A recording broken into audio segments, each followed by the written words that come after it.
Kayo po ba ay isa sa mga mananaya at nag-iisip ka sa ngayon kung ano po mga pinaka-the best na pwede nating gawin para po tayo ay dumaloy ang magandang kapalaran at maging magaan ang daloy ng swerte? Kung napapansin niyo na parang napakailap ng swerte at parang humihigit ka ng sa lungga para lang ikaw ay swertihin, gamitan natin ito ng bulak para pagaanin ang daloy ng swerte. Kung kayo po ay isa sa mga negosyante or mananaya, the best po ito mga bossing. Pero mas mainam wag nyo itong ipagsasabi kahit kanino. Dahil alam nyo po ba mga bossing ko na mas may nakakaalam na mga ginagawa ninyo, lalong natatagalan ang swerte na ninanais po ninyo. Kaya hayaan nyo na lamang po na ma-amaze sila sa mga swerteng darating sa inyo pong buhay. Ito po isa sa mga sikreto at subok na napakaswerte. Basta kailangan ay may 100% kang paniniwala kung kayo ay gagawa ng mga pampaswerte. Para mas maging magaan ang daloy ng swerte at kayo po mga bossing ko ay mas maka-attract ng swerte at lahat ng naisin po ninyo ay kaagad ninyong makamtan. Ngayon po mga bossing, ito po isa sa mga sikreto. Kaya subukan nyo na po ito mga bossing para kayo po mga bossing ko ay maramdaman nyo kaagad ang daloy ng swerte po sa inyo. Para yung inyong kasipagan, ang inyong pananalig sa itaas ay may mga patutunguhan. Kasi minsan may mga pagkakataon na kahit anong gawin natin kayod ay sa walat-wala ang ating pagkayod. Para may patunguhan mga bossing, gamitan po natin ito ng cotton balls mga bossing. Proven po ito na maswerte.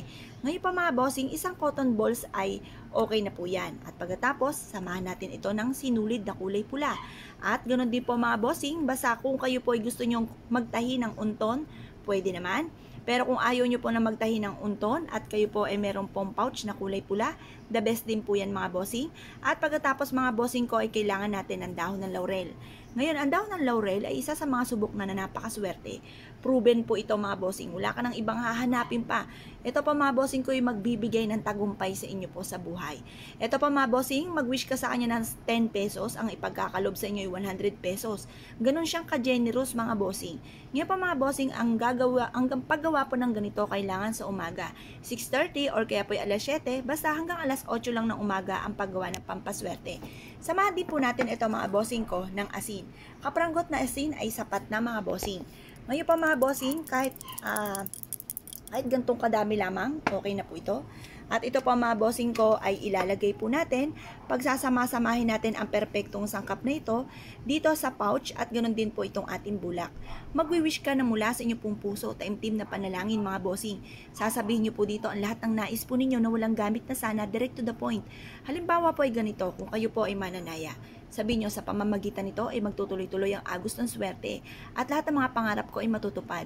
Banggitin ang mga numero na inyo pong tinatayaan, yung mga alagang numero po ninyo. Huwag ka namang magpabago-bago ng numero dahil ito po ay i-wish nyo na po dito, yan lang ang lagi nyong aalagaan, yan ang lagi nyong tatayaan.